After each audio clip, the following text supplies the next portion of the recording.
Pelajaran Sekolah Sahabat, Kamis 17 Juli 2025, pelajaran yang ketiga, triwulan yang ketiga. Judul untuk hari ini adalah Seperti Allah bagi Firaun. Bacalah Keluaran 6 ayat 29 sampai 7, pasal 7 ayat 7. Bagaimanakah Tuhan menghadapi keberatan Musa? Saya baca dalam Keluaran 6 ayat 29 sampai pasal 7 ayat 7. Tuhan berfirman kepadanya, "Akulah Tuhan, katakanlah kepada Firaun, Raja Mesir, segala yang kufirmankan kepadamu." Tetapi Musa berkata di hadapan Tuhan, "Bukankah aku ini seorang yang tidak putah lidahnya? Bagaimanakah mungkin Firaun akan mendengarkan aku?" Berfirmanlah Tuhan kepada Musa, "Lihat, aku mengangkat engkau sebagai Allah bagi Firaun, dan Harun abangmu akan menjadi nabimu. Engkau harus mengatakan segala yang kuperintahkan kepadamu, dan Harun abangmu harus berbicara kepada Firaun, supaya dibiarkannya orang Israel itu pergi dari negerinya. Tetapi aku akan mengeraskan hati Firaun, dan aku akan memperbanyak tanda-tanda dan mujizat-mujizat yang kubuat di tanah Mesir. Bila mana Firaun tidak mendengarkan kamu, maka aku akan mendatangkan tanganku kepada Mesir dan mengeluarkan pasukanku, umatku, orang Israel dari tanah Mesir dengan hukuman-hukuman yang berat. Dan orang Mesir itu akan mengetahui bahwa akulah Tuhan apabila aku mengacungkan tanganku terhadap Mesir dan membawa orang Israel keluar dari tengah-tengah mereka. Demikianlah diperbuat Musa dan Harun seperti yang diperintahkan Tuhan kepada mereka. Demikianlah diperbuat mereka. Adapun Musa 80 tahun umurnya dan Harun 83 tahun ketika mereka berbicara kepada Firaun. Allah memperkenalkan dirinya kepada Musa sebagai Yahweh, yang berarti bahwa Dia adalah Allah yang pribadi dan dekat, Allah dari umatnya, dan Allah yang memasuki hubungan perjanjian dengan mereka. Allah yang bermanifestasi ini kembali memerintahkan Musa untuk pergi dan berbicara dengan Firaun.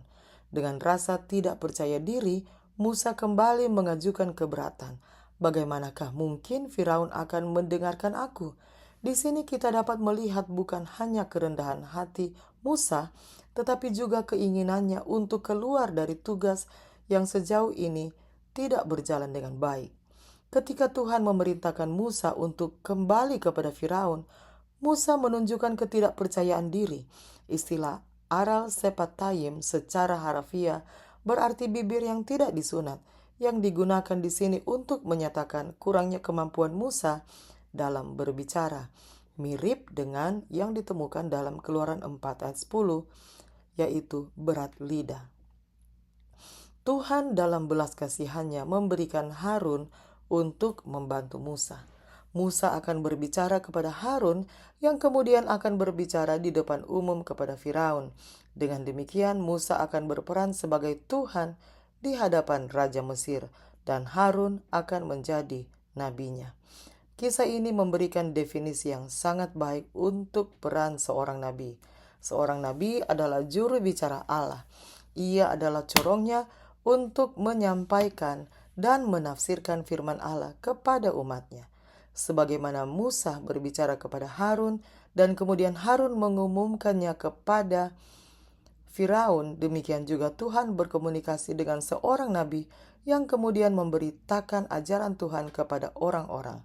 Hal ini dapat terjadi secara lisan, secara langsung, atau seperti yang paling sering dilakukan, nabi menerima pesan dari Tuhan dan kemudian menuliskannya.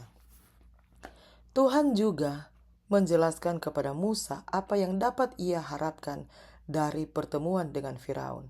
Dia memperingatkan Musa bahwa konfrontasi itu akan berlangsung tegang dan panjang. Untuk kedua kalinya Tuhan menekankan kepada Musa bahwa Firaun akan sangat keras kepala dan dia akan mengeraskan hatinya.